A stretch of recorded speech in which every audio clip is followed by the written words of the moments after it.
Për shëndetje TikToku. Atëhere kam për t'ju thënë dy gjëra.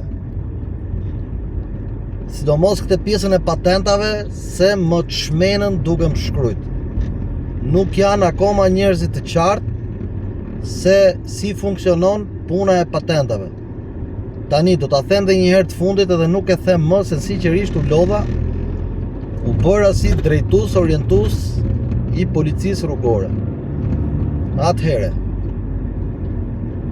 për 16 vjeçarët mund të ngasin një motor 49 kubiksh me një patent AM që merret me lejen e printit. E para. E dyta, nëse do të ngasësh një motor në 125 kubik dhe ke një patent makine, do t'i kesh mbush 21 vjeç. Nëse do të aplikosh për patent A, për patentën e klasit më të lartë që ne kemi, duhet t'i kesh mbushur 24 vjeç.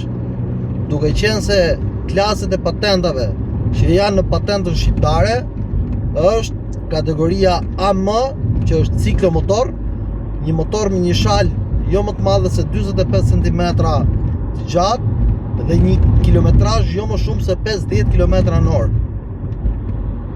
Atëhere, nëse merrni patentën A sot, për 3 vjet nuk keni të drejtë që të ngisni motor më të madh se 35 kW. Do më thënë që i bie mesatarisht një motor 500-600 kubik. T-Maxi është motor që është 35 kW dhe ngjitet me patentën A ose me patentën A2. Nëse merrni patentën A2, patenta A2 ngjet motor jo më të madh se 35 kW. Do më thënë që i bie mesatarisht diku ke 500-550 kubik. Pra kjo është çështja e patentave, shpresoj ta keni kuptuar qartësisht. Atëherë dhe një gjë tjetër që ka lidhje me karburantet, me situatën e karburanteve së fundmi në Republikën e Shqipërisë. Atëherë, motorat me tek piston nuk rekomandohet që të përdorin benzinë me 100 oktan. Benzina 100 oktan kryesisht është për motorat 2 cilindra, do të thënë 2 pistona e lartë.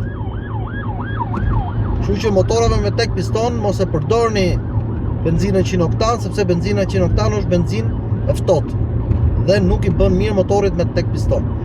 Përdorni benzinë normale 95 oktan dhe ju lutem, zgjidhni pikën tuaj të karburantit që ju e keni më mirë nga pozita gjeografike se ku jetoni dhe gjithmonë hidhini motorit karburant në atë pikë karburanti. Dhe mos i leni motorat që të shkojnë më pak se sa 2 viza nga përfundimi i serbatorit. Sepse motorat që janë me pompaçi, zhytse, kryesisht motorat e ri, motorat që janë me injeksion, nëse do ta leni për në fund, do marrin gjithë pisligjet, sepse kryesisht pompa zhytse e serbatorit flen në fund serbatorit dhe merr të gjitha pisligjet nga fundi dhe i dërgon në testato, direkt në djegje. Kështu që bllokohet sprutatori, bllokohen tubat e tjerë. Faleminderit gjithëve dhe mos harroni të ndiqni faqet e mia Oltimoto në YouTube, që të bëni dhe subscribe, Oltimoto në TikTok dhe Oltimoto në Instagram. Faleminderit dhe respekt e pafund për gjithë ndjekësat dhe dashamirësit e mi.